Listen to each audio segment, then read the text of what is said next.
Hey everyone, Demo here, giving my take on the Race to World First raid composition for the Manaforge Omega raid. So let's get started.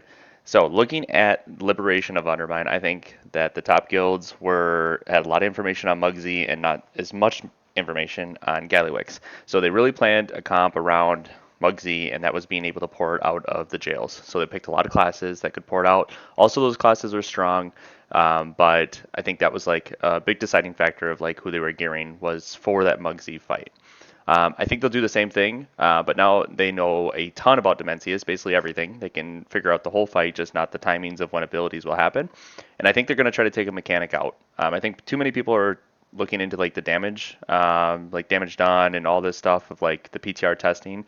In my opinion, I think they're just going to try to take out the ring mechanic that if you get hit by it twice, you take 500% increased damage. So they're going to pick a comp around that. Might be a hot take, might be completely wrong, but here's what I've got. So I'm going to start with Prop Paladin. The spell wording will come in later. And then I'm going to go with Prot Warrior. These are also two classes that wouldn't be able to, as their DPS counterpart or healing counterpart, wouldn't be able to deal with the ring. For the healers, I'm going to go with the Resto Druid. And then I'm going to go with Prez, as they will run Chrono Warden, even though it's the Mythic plus Mythic Dungeon build. I'm going to say the runner going to run Chrono Warden, so they get the blink. They'll have a blink to take care of it. I'm going to go with actually two of them, and then I'm going to go with Mistweaver as the last. So each of these classes, Prez, and Mistweaver, all can port through the wall or against the wall, and they won't get hit twice. So they'll be able to deal with that mechanic. So I've got the tanks and the healer comp. I've got a decent start on my buffs. I'm going to start with my wizards next. So I think they're going to go 3 mages. Each of the mages have blink and can get over the line. And then I'm going to go double warlock. All of these classes are tanky. There's a lot of soaks, and there's a lot of movements that it's going to be needed. This huge platform. That's another reason why I think they'll do this as well. Is Demencius is a huge platform. Having blinks, having great mobility, all those things will be really important. So Warlock's not the most mobile, but they have the demonic circle to get over, and they won't be able to take multiple stacks of the last phase mechanic. And then obviously mages are always just busted. My hot take here next is that I think I'm going to go with 3 augmentation evokers. It could be 2, it could be 3. It's probably not 3, but I'm going to go with 3 for a reason. They'll run Chrono Warden as well, and their hover will turn into a blink. So every single one of them can blink over the wall. And they also bring Time Spirals, and they also bring Waystones, which will come up here important in a second. Let's deal with some of our buffs that we need yet. I think it's going to be a sub-rogue. Lots of damage amps. That's the other reason why I think augmentation could be good. There's a lot of damage amps in this raid, so I think Echo Limit method will min-max the augmentation invokers to the most and get the most out of those damage amps. Subbed has really good burst in those situations. I could see 2 sub-rogues possibly.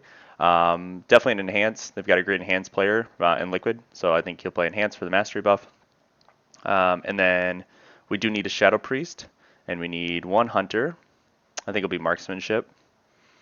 And then we need a DH. And so here we look at buffs. We've got our buffs basically, pretty much everything. And we still got 1 spot. Now, there's a couple classes that can't deal with the ring. Sub can Shadow Step, they'll be fine. Enhancement can't.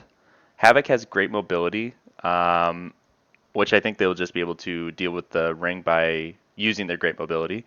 Marksmanship cannot, Shadow cannot, and Restoration Druid cannot. Augmentation can create a Waystone that people can teleport to. So I think that they'll have these Waystones created for these players that cannot deal with it, which could lead to a 4th augmentation. You'd give 1 to the enhancement, 1 to the marksmanship, 1 to the Shadow, and 1 to the Resto Druid, and now you have a full 20-man comp that can all negate the last phase mechanic. You completely take it out. They won't have to deal anything with it. I think that's really strong. I think that's powerful. Depending on timing, you have spell wordings here. You have Ankh. You have different things that you could deal with. But Preservation does really good damage, really good healing right now. Mistweaver, really good healing. Resto Druid. So I think this is a really strong comp there.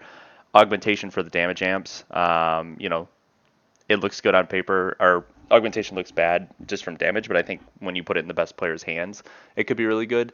So it could be something like this, but I mean, I think Liquid Echo Method have proved it before that if they can get rid of a mechanic, they will do something like that with Mugsy. So